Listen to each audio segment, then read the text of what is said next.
Welcome to Donaram.com, a weekly podcast. I am Beau. And I am Don. And today we're going to, I would say that KOTOR 2 might actually be far and away the best one we've done in terms of popularity. I agree. And as an artistic accomplishment as well. So, yes, quite. And the funny thing is in the, 2.5 hours? It felt like it. Yeah, I slept like a baby. I did. I slept pretty good that night. 2 hours. So it was 2 hours, and we only that was just the tip of the iceberg. That was just, we haven't even begun to talk about KOTOR 2. I guess there's just nothing more we can really say about KOTOR 2 that these trees ain't already said for themselves. I don't know if the cicadas are picking up on the mics or not, but it is definitely summertime here. We're enjoying it, so you're going to as well. This is Southern Indiana. You come here for the Southern Indiana and games and hammers and Turok 2, Seeds of Evil, and our book. We'll talk about that. Was Turok 2 good? I never played it. It was, for what it was at the time, I loved it. Was it a lot like Turok? Like a lot like it? I don't know. I never played the first Turok. Cody did. Well, anyway. Cody, let us know whether it was like that or not. The focus of our outdoor little group therapy session here right now is a little woman named Atris who is hanging out on Nihilus's chin.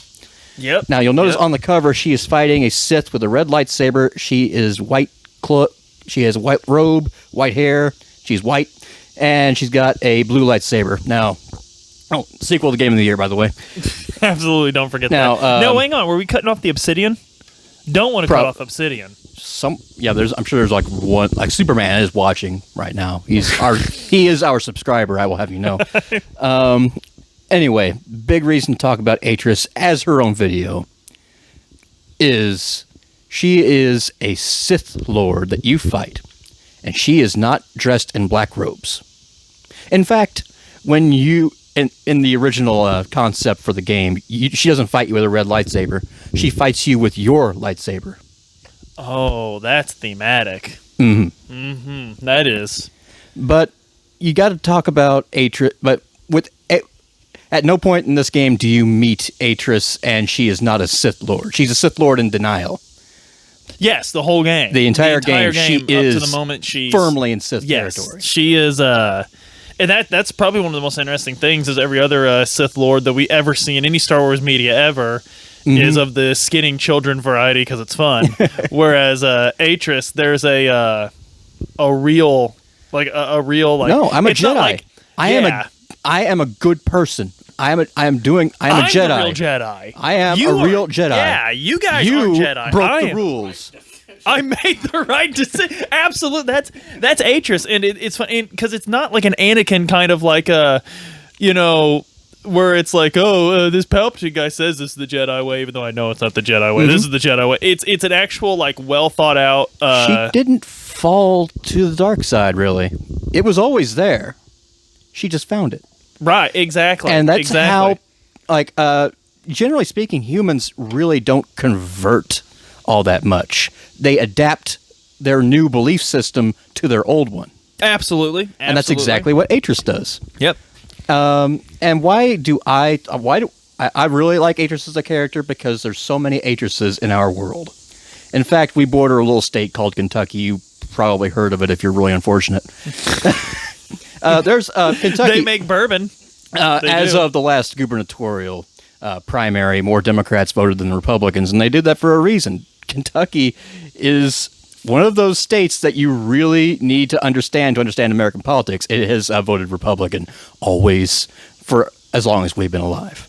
Yes, for as long as we've been alive since the switch. Yeah, since the switch. Since 64 for some reason.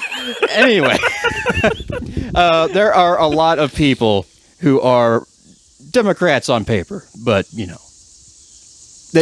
will insist that the party left them. At what point did the party leave you? Was I a twinkle in my parents' eyes, or were my parents even alive when the party left you? Oh, that's such a with the history of the Southern Democrats and everything. Them saying the party left me. That's such a loaded statement. Yeah. Anyway, they're telling you something, and you need to listen when they say. But that's the way humans work. We're very tribal. We have these identities we build up around ourselves. We don't like to change those unless we really have to. So is Atris Bevan? Is that what you were trying to say? Is Atris?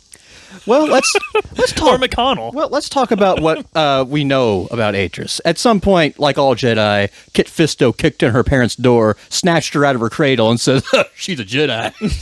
Parents never see her again.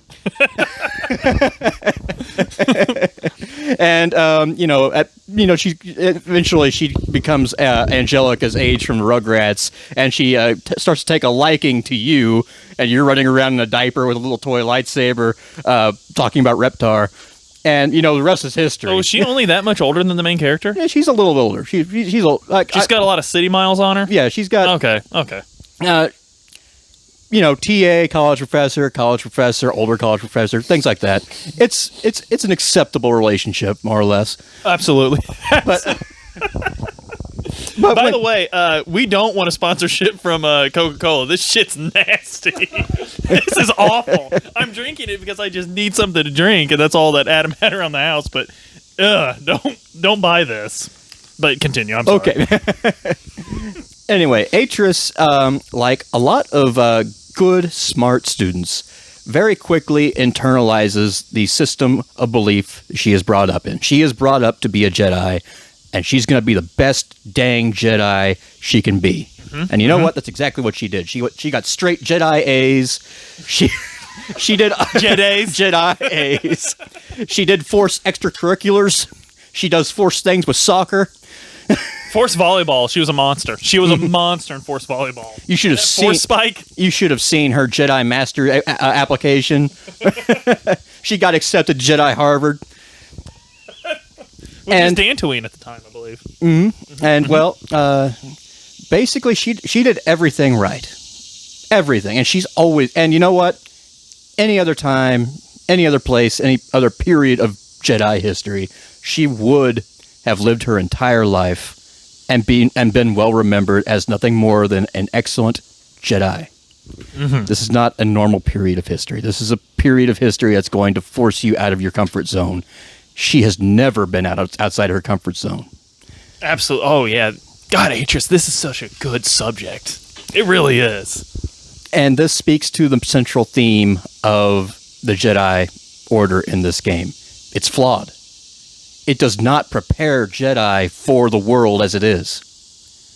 It teaches them light from dark. It teaches them the dark side is bad. It doesn't teach you why the dark side's bad. It doesn't teach you how it's Sunday school. Yeah. It's Sunday school. It's good, bad. It's the Liberty University trying to teach a Marxism course. Prager University. It's like the Facebook video. Like, don't do this. Okay, so if you see any problems with capitalism, just remember, I don't care where you go, don't go socialist. Okay, so fascist is okay? As long as it's not socialist, it's okay. Nationalism is fine. Anyway, so at some point, this ideal childhood is shattered. Mandalorians invade, start building Applebee's, yada, yada, yada. Someone's got to do something. And you know what? Main character... for 20. That's not economically viable. The exile steps up. And this is kind of outlaid in the story. You are a very charismatic sort, and you are very fervent in your belief something has to be done. So when Atris tries to talk you out of it, you actually do leave a bit of a mark on her. She can't quite refute you, and she wants to go with you. But that's the first big choice she has to make. Does she give up her position in the Jedi Order, a position she has earned, or does she throw it all away for what she kind of believes now? And she ultimately chooses to stay because, like she has an authoritarian personality, and that's not necessarily a bad thing. We all do. We all look at a police uniform, and our first instinct: this person is there to protect us. It's only through lived experience and empathy that we look. Okay. Right. That's a good point. Yeah. Okay. That's a good point. Now, no one just goes around burning cop cars just on instinct. And Atris is just like anyone else. She sees the Jedi as infallible. Maybe not infallible, but, Why wouldn't they be? always Why defer wouldn't to they be? them. Yep. Why wouldn't they? They are good. As long as you are with them, how can you be bad? So that's just the choice she makes. That is how she defines good and evil. You left, you fall into the dark side in her eyes, because she has no idea of what a dark side, of what someone who has fallen to the dark side is, except they're not a Jedi. I'm sorry, you're a socialist. That makes you a Nazi. Right. National No. Socialist. National Socialist. Dark It's in Jedi. So then this is and then after the war goes on, and she kind of just gets like the Cliff Notes version from Fox News, and it doesn't help. Right. It doesn't feed the mental derangement going on here. Her conflicted but her valid emotions, but conflicted, not being processed very well. And then there's kind of something we didn't really touch on very well. And when the exile wakes up, blackout, dead to the Force, completely unaware of what's happened, except for the fact that he can't really walk straight anymore because the Force is no longer imbued within him, guiding his muscle memory. It's basically waking up after a car crash, finding out you're paralyzed, but you're going to recover, but you got to relearn to walk. Right. That's basically where the exile is. He's helpless. Revan could kill him. We know basically from HK-47 that all of the Jedi that weren't going to go along with Revan were sent to Malachor 5 to die. He could have just snapped your neck, not even with the Force. He could have inserted a pencil into your eye, and you wouldn't have been able to stop it. Right. Why did he let you live? And it comes out in the game that you were sent basically as a message to sow doubt and dissension in the Jedi. You were you were Revan's last message before he left and left the Jedi wondering what was going on. Because you show up and you are not evil. You're not a Sith. You defied them and you came back. But you're definitely not Jedi. You're not a Jedi. So now their black and white morality doesn't really make sense. They're not prepared to classify you, or so they send you into exile to try to wipe you under the rug. But it's too late. Everyone has seen it. Atris has seen it. She's not prepared to come to terms with it. Right. Reminder, this is Star Wars. This is Star Wars storytelling going on right now. It's the most mature narrative in Star Wars, period. So so all the other Jedi Masters, it's worth noting, all the other Jedi Masters, after you are safely away and you don't have to think about them anymore, they're willing to talk. Okay, this guy wasn't a Sith that we exiled. He's not really much of anything. I don't know what he is. And then it's plain and simple. He defied the Jedi. He's a Sith. We did not go to war because we are good Jedi. We are good people. Like Atris, it's not really that simple. There's more to being a good person than just doing what the Jedi tell you. No, there's not.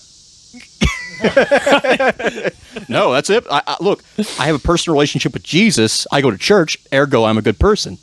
I am Carmela from The Sopranos. As long as I give money to the Catholic Church, mob stuff doesn't matter. Oh yeah, that was her thing on The Sopranos. Yeah. They basically just everyone who wants a good, like, I am a good person, but don't actually have to put any effort or introspection into it. You can be complicit in whatever. Yeah. It doesn't matter. So long as, Yeah, and normally you can get away with that.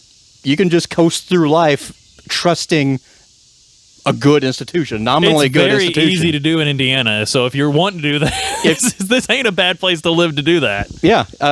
You can see the social strife going on behind us. Look, the cicadas, it's election season for the cicadas, I'm sorry. They'll quiet down and, just live with the inevitability of death like the rest of us. That's a cicada YouTube comment going on behind us. Anyway, that works just fine until political institutions are either corrupted or just demolished altogether. And you're forced to finally understand who you really are outside of that institution.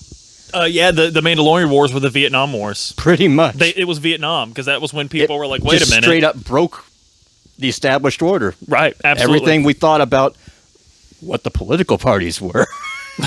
So when the Jedi left me, you understand? And then one of the big moments that we're not really only really told about through exposition, all the Jedi that were left in the galaxy after the Jedi Civil War, they went to a planet to have a big meet and greet to discuss what to do about these Sith that are attacking, but not really doing so like Malak. It's a guerrilla war. It's destabilizing the Republic. They're striking from the shadows. We're gonna get together, put our heads together, and take them out. And then Nyla shows up and eats the planet. Atris was supposed to be there. She was straight up supposed to be on KOTOR, or whatever the planet's name was, but she didn't go. It's kind of hinted that she justified it.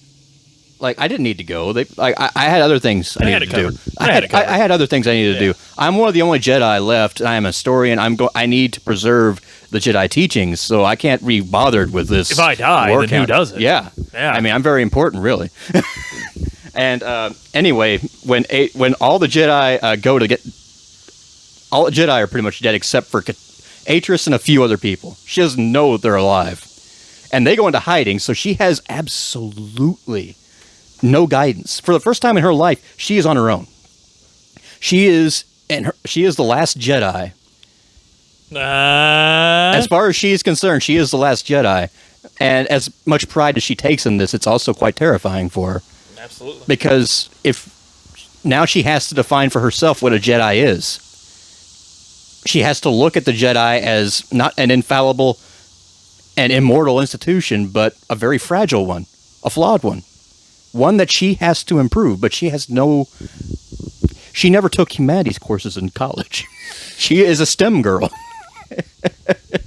And she's kind of going through Luke's crises of faith that we see in The Last Jedi, but she's going through it in a expanded universe tale 20 years ago that Disney probably doesn't want us to talk about anymore. Anyway, she is a big thing. Kreia organizes the boss fight with her specifically because she does not want Atris to be the one to train the next generation of Jedi, because she knows Atris is not prepared to be that kind of a teacher. Because the Jedi did not prepare her to be that kind of a teacher. Absolutely, yeah. She is an institutionalist for an institution that does not exist, cannot exist, and cannot be reborn in that way. And she kind of knows this. She understands that the Jedi failed for a reason. She's trying, so she thinks, okay, I'm a smart person. I know everything there is to know about Jedi history. She knows every date, every person, but she doesn't have any analysis. She never took any dialectical courses in college. She is the kind of person who can tell you everything about the Civil War, every battle, every general, every player, and still not quite understand why the Civil War happened. Oh, absolutely. Yeah, that's actually a good description for her. That's a very good description. There is in history, someone put work into this character in Obsidian. Someone thought the main character does not have as much as Atris. And that's the way you really want your villain. Dare I say the villain? It's a reflection of you, but so are all the characters. Yeah. But there's a thing in history courses about the Civil War that it basically says people who know nothing about the Civil War, they know what they learned in school, maybe on the History Channel, but other than that, they're far from experts or even learned. Mm-hmm. They'll say it's about slavery. But if you know a little bit about the Civil War, you read a little bit you do a little supplementary reading, you read some books by some people who aren't really historians, but, they really, really like the Civil War. They'll, maybe the states' rights, maybe, God, Christendom, tradition, maybe these, not all the slave masters were evil. Some of them were nice. Then, you get to the, upper level, you actually study it in college with people who have studied this in their entire lives. You have group discussions, arguments, you write argumentative papers, you have them debunked, you write them again. You'll say it's about slavery, just like the people who know nothing. Absolutely, because that's what it. That's one of the ones with the counter resets. Yeah, like your base knowledge. Oh, the Civil War was about slavery, and then, like you said, you go and then you get such a high score that you're like, wait a minute, I was right from the get Look, it was absolutely about slavery. There's a reason this is the institutional knowledge that everyone needs to know a little bit about. Because it's the truth. It's complicated, but that's true. And that's basically the same thing with light side and dark side. Light side good, dark side bad. Okay, why? Well, it's a complicated question, but it's hard. It's true. Oh, and that's where Atris, she's stuck. She's stuck. She knows she needs to learn more about the dark side than she was taught, which is nothing. She was taught that the dark side is bad. She knows all the Sith Lords. She knows that they fell. She knows the Jedi screed. Oh, well, they fell because they let their emotions control them. Okay, what emotions? What caused those emotions? Right. What was their belief system that led them this way? What were some people who were like them that didn't fall?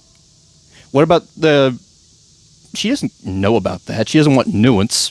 She wants light and dark. She knows exactly what the people who watched the original trilogy know about light and dark. Yeah. If you've never read any expanded universe books before Disney nixed it, but that's what you know. She knows a lot. But her understanding is, I'm sorry to say this again, a mile wide and an inch deep.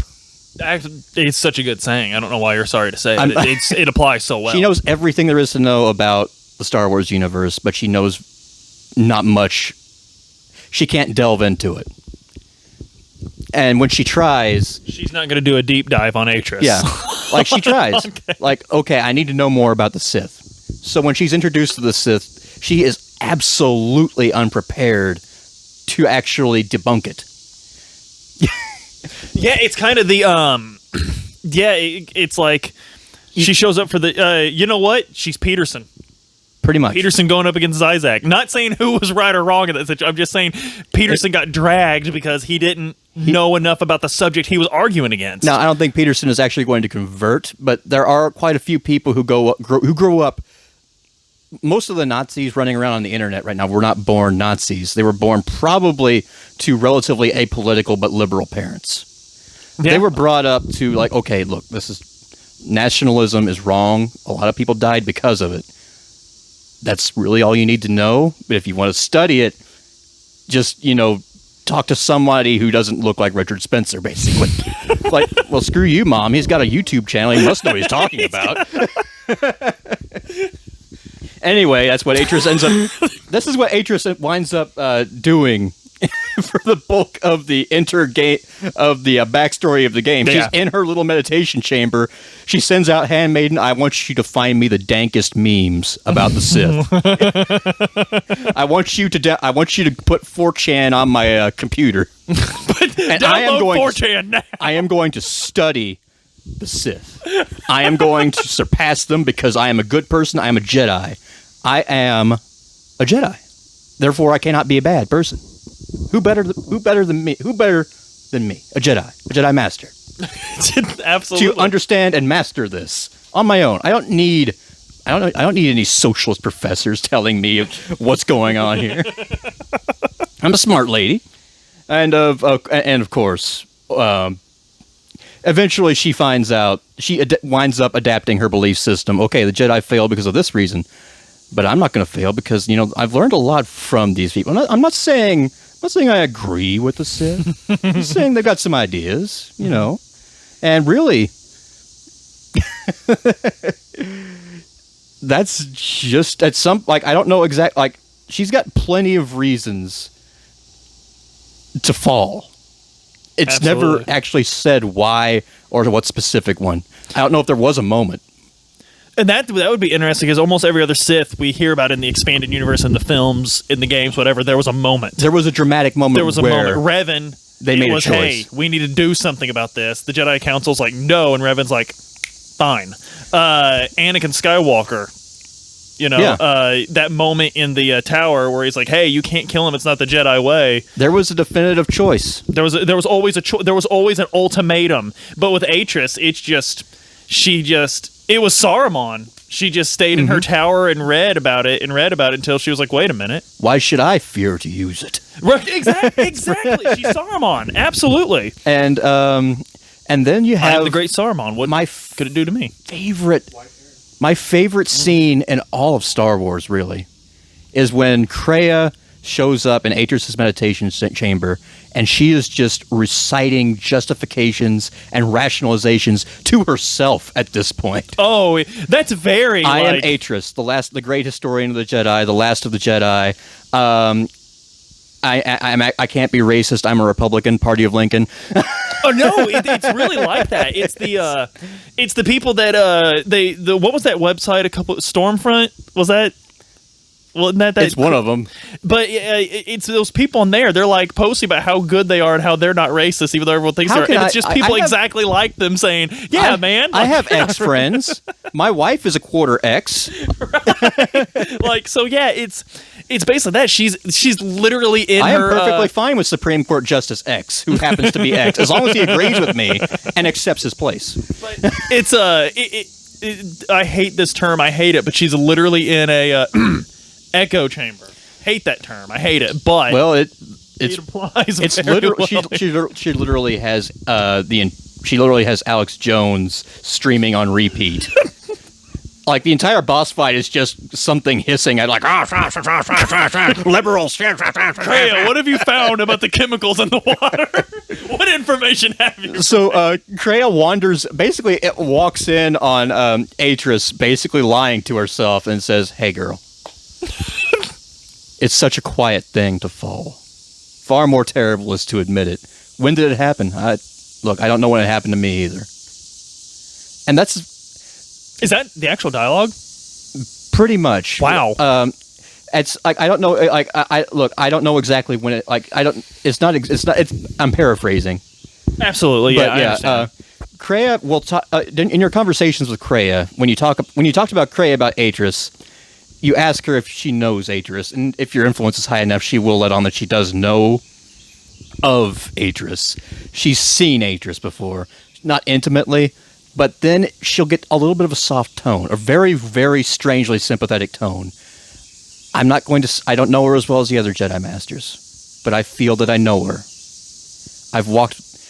Because Kreia was a historian. She was a Jedi, a good Jedi. She became disillusioned with the Jedi. She fell to the dark side. And then she had her big character-defining moment. We'll probably have to talk about Kreia. Kreia deserves her own series. Absolutely. Really. Kreia, but, yeah. Basically, Atris is Kreia, a younger Kreia.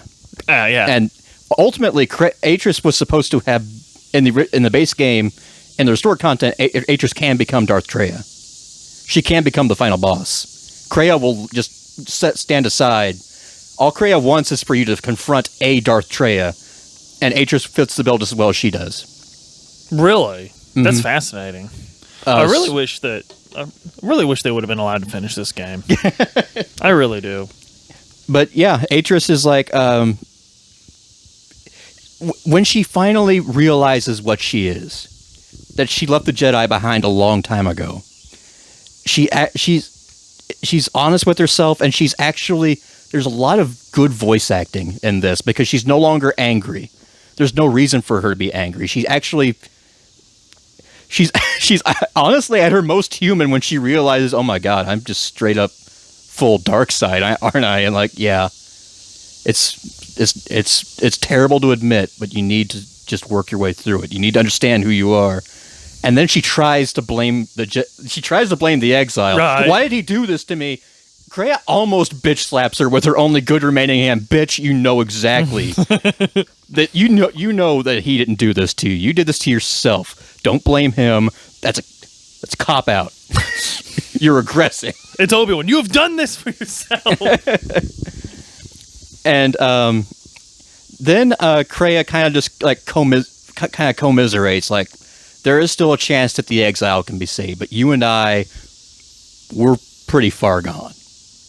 And then that's really the last you see of Atris and Kreia. And when you next see Atris, she is basically fully embodied, and she's accepted her position, but she's still trying to rationalize it. Look, I have mastered both the light and the dark. I am going to rebuild a great Jedi Order. And look, I kicked Handmaiden's ass proper. Lightning. Right. But when you do confront her in her meditation chamber, she still offers you a chance to surrender. saying you need not die. So she is still kind of conflicted. Mm-hmm. She's no longer denying the dark side in herself. She's still trying to figure herself out when you beat her and then she realizes that I don't know, it's kind of ambiguous as to what happens to her, but she knows she is not the kind of person who should be leading anything. Right. She is in no kind of condition to be training the next generation of Jedi. Kind of oh my, I do need some more. Oh God, I need help. She finally accepts that maybe you leaving for the war didn't automatically make you a Sith, just like her staying didn't automatically make her a Jedi. Maybe there's a lot more to the universe than she thought she knew. But it's actually kind of terrifying because the screen fades to black when she tells you to go and save the galaxy and save yourself. She stays alone listening to Alex Jones, and that's the last you see of her. She's just in a dark room. I'm stuck on 4chan, man. These are good memes. These are good memes. The memes are good. I can't stand it. You know what? There's still some good information on the Pokemon board. I can't leave it now. But that's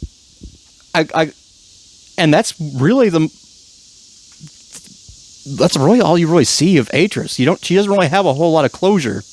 No. To her, especially in the path where she doesn't become Darth Treya. Maybe she gets better. Maybe she could get better. A lot of things could happen. She's learned a lot about herself. She's no longer a threat. She's been confronted and dealt with. But not all stories have happy endings. Absolutely, and it's sort of that ambiguity that made KOTOR 2 different from every other Star Wars narrative. In every other Star Wars narrative, like, things get settled. Mm-hmm. Things get settled, but in KOTOR 2, it was kind of the first one that's like, it's not always a happy ending, and that's okay. Like, you're not always going to know what's going to go on, and you're just going to have to live with that. Like, what happens if Anakin had spared Count Dooku? Does he just escape and not do anything? Yeah, does Dooku like call up Sidious later, like, "Hey, what the hell, man? Like, what was that about?" Like, I was a political idealist, not a murderer. Like, that would just be a very awkward conversation. Like, Dooku's like, "Hey, so Sidious, man, like, I was just wondering if you could tell me what the fuck that was about."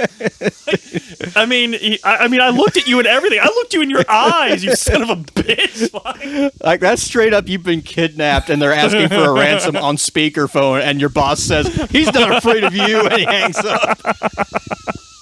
Or those kind of what if scenarios don't really happen in Star Wars. Like, they don't. Like, so if you're light side, you spare Atris, because what are you going to do? Kill her? Absolutely. At that point, she's helpless. Yeah. She may still be a threat, but she could redeem herself. She has that chance, and that's about the only real optimism you can really feel for Atris. She understands that she is not cut out. She is not as great as she thought she was. Maybe she can grow. And that's like, KOTOR 2 is filled with that, which I think is what makes it narrative-wise a cut above KOTOR 1. I still think KOTOR 1's the better video game. It's definitely the better video game. Absolutely the better video game. But as a narrative, I think KOTOR 2 stands above it, because first off, they took risks. Mm-hmm. That's why we're having deep dives about these characters and not the ones in KOTOR 1. But like, the line that impacted me the most in KOTOR 1 is, if you do a light side run, Malik is like, how is this fair? Yeah. What if Bastila had kidnapped me? Where's my second chance? And he says it when you're killing him. You're in the middle of killing him. Yeah, and imagine if you had just been allowed to leave, let him live. Right. That's Atris. Like, I really feel like Obsidian got the phone call for this, and they're like, okay, yeah, BioWare's too busy making that Chinese game. Okay, yeah, whatever, man, we'll do it. We'll make your KOTOR 2. Okay, let's take a look at this. And they were just looking at these lines like, what the hell? There was a store. There was a whole side quest there. Like, I really think Obsidian just looked at KOTOR 1 and saw these missed opportunities. And then, of course, they called Avalon, and Avalon's like, well, everyone thinks I hate Star Wars anyway, so let's show these kids a party. Beautiful storytelling, and Atris is one of the most interesting characters in modern science fiction, period, let alone Star Wars. I love that her character works just fine, no matter, like, if you're female, she she is not main character sexual. She's heterosexual. If your exile is male, there will be that romantic tension. Absolutely, yeah. If it's female, it still works because you were friends. You knew each other. Mm-hmm. And you still defied the Jedi Council, so there's still that tension. The theming still works. Being a male exile just adds a little bit of something to it. Right. It's kind of like in a Persona 3 Portable, where when you pick male or female, and that sort of changes the dynamics of your relationship with Igus and a few other things. But it doesn't, like you said, it's artfully done. It's not like, let's just make her, Yeah, it was handled very tastefully. Obsidian is always very good about that. And it's a damn shame that Obsidian couldn't finish the game, because we might be having a different conversation of, well, KOTOR is the better game overall. Yeah. We might not be having that conversation if Obsidian could have made the game they wanted to make. And I just love that the romantic tension is so, it's just so much a part of her character, but just a part. Absolutely. It would have been so easy to say, I can't believe you left me. But that's never what it's about. It's such a good... It's a part of it. It's a part of it. That's not what... She's had time to get angrier. There's more going on than that. Yeah, you're right. It's not just a... people don't just flip on a dime over one thing. Right. And it's just and that's kind of the... again, just very much... It's a maturity that Obsidian shows consistently that BioWare almost never does. Mm-hmm. BioWare is fantastic. Well, was fantastic. We're both comfortable saying was. As far as I stopped playing BioWare a long time ago, so I could. Yeah. Right.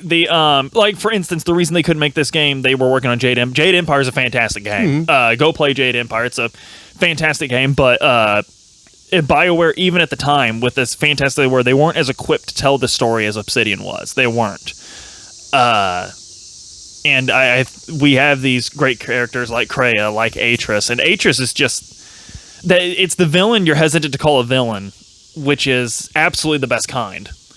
Mm-hmm. It's not even as overt as I think one of the best villains we've seen in recent times is Killmonger in Black Panther. Like, he had a fantastic point. And it's 100% Wakanda's fault. He is how he is. It's the king's protectionism that caused all that. But even more so than that, because there's never a moment... Atris didn't walk in on her dad with claw marks in her chest. Yeah. In his chest. Atris, like you said, it was just years of just sitting on it. God, that's so cool. It's literally... She fell from years of just sitting on it. But it's just a huge butt, and she was a great student, but she was not taught well. Exactly. Yeah, it was. She is the embodiment of the Jedi are not teaching their students what they need to know. She went to Catholic school all these years, and then went to IU, and dormed up with a bunch of people from out of the country, and the hilarity ensued, except it wasn't very funny. I'm just saying, if your university had prepared you, if your university had given you a proper background in humanities, you would not look at a Pepe frog on YouTube and have an epiphany about your political leanings. I'm just saying. And that's kind of what happened. It was she literally got oh my God, she got red-pilled. She did. Oh my God, yeah, she was red-pilled, and that's the whole point. And that's why those people hate this game so much, is it's such a clear reflection of who they are. Like Atris. I'm not kidding. That might be why they dislike this game so much. It hits home too hard. And they're everything I thought I knew about the world, allowed to go socialist. I know that much. So there's really only one option. What was I supposed to do? So yeah, it's the Saruman parallels are also something that just sort of came up. That's because the all white. I am Atris of many colors. Right. The war's on the horizon, and the exile comes to Atris. That is. Oh, the handmaiden goes to Atris because she trusts Atris still. And look where she spins her right round. If you hadn't walked in like immediately thereafter, she would have put her on a cage on top of the ice plateau, and like a moth would have sent like an eagle to help her. And then, like, there would be like an entire game where Handmaiden has to go and track down the exile who's still on Dantooine, wondering where everyone went. Like, well, I got cold ones. They said they'll find me if they need me. They said we had something to do, but they're not back yet. And if I go somewhere, I know that's when they're going to show up. I'm really attached to my idea of an exile who is just a Southern Indiana guy who's just kind of being who's just caught up in all this. He started off as a construction worker. It's perfect. Like he was, just a contractor. Look, my humanities degree isn't doing a whole lot for me right now, but I'm okay with that. Like, I didn't go to college just to become rich. I went to college to be a better person. It was experience, bro, as he's sitting on the back of his El Camino. I'm a profoundly better person than before I went in there, let me tell you. Which, we're making fun of that, but that's like such a, that's such a drank good Keystone view. Once upon a time, just saying. That's such a good view to have of college, honestly, is to better you as a person. But,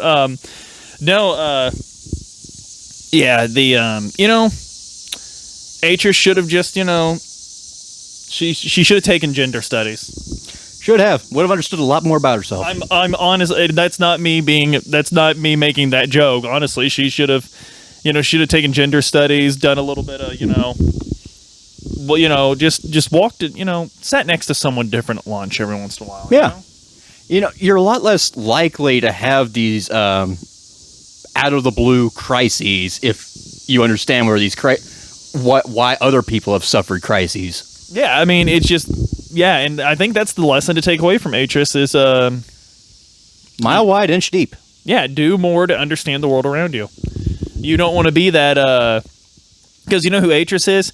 Atris is that lawyer that gets caught on a cell phone camera in Chicago hollering at the people that aren't white in front of him for cutting in line when they didn't. That's who Atris is. That man wears a suit, which means he's a productive member of society. Exactly. You cannot call him a racist. He's a lawyer. How can he be racist? He has minority clients. Right, and that's Atris. That's 100% Atris. Did you know that he gives to charity, which gives to another charity, which gives to minorities? So really, maybe you're the racist here. He shared that Coney video back in 2012. Yeah. He shared the shit out of that video. But anyway, that was Atris. We'll talk about Kreia, and there's a lot of things we could talk about. Oh my god, just this cover period. Nihilus. We could do a deep dive on Nihilus. Mm-hmm. Easy. Mm-hmm. I mean, it does say the Sith Lords, and Atris is on the cover, so it's not lying. Honestly, what's funny is this was a revelation after you played the game, but the game told you flat out. It's like, hey, there's not just one. Who else is it? Hey, look, there's Nihilus, there's Scion, and look, there's Darth Treya. Or Darth Treya Root B. It's Resident Evil 2's B scenario, Darth Treya. But, this has been a Deep Dive Atris. Look forward to more of us doing this. Don has been chomping at the bit to get this out there, and the people need to know. The people need to know. And if you like listening to us talk, just do us a favor, hit like. If you want your friends to hear us talk, hit share. That is literally the best way to get your friends to hear us to talk. Is that how you do that? Yes, actually, it's right below the video on YouTube. And it's a bit more of a trick. It's a bit more of a trick with the podcast, but you can pull it off. I've been hitting dislike because, Don't do that. Don't hit dislike. I mean, I thought that was like what the hip thing to do was like, hey man, look at this dislike. I don't know. I'm not sure where I'm going with this. I don't understand how YouTube or social media works because I live in Southern Indiana. Well, you don't understand how social media works because it's social. This is my house, literally. I live in the woods. He's like Chappie from King of the Hill. Pretty much, yeah. I just kind of wander out for these every now and again. One more. We wrote a book, and a link to purchase this book is in the description of this video. And guys, sometimes you don't know where to go in life, and it's hard. Sometimes you're like Atris. Something comes up, and you don't know what to do about it. Yeah, you need to develop healthy hobbies, or you'll start writing. And the good news is there is a book that has the answers. So I need you to go to Amazon, scroll past the Bible, and buy this. If you need a Bible, there's one in every hotel room. Yeah, you have Bibles. Don't pay for one.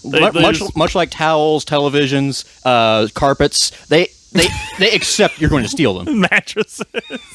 But no, I would do us a favor and hit the like, but do yourself a favor.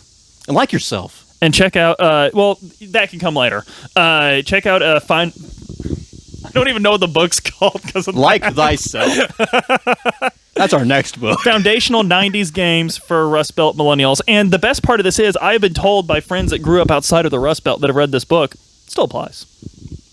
So yeah, it's some things are timeless. In any case, Adam wants to wrap this up, so go ahead, wrap it up. Whatever. Yeah, just take. Like, I'm imagining like a fish hook thing from like vaudeville, just dragging us off. The cane. Yeah, but we're.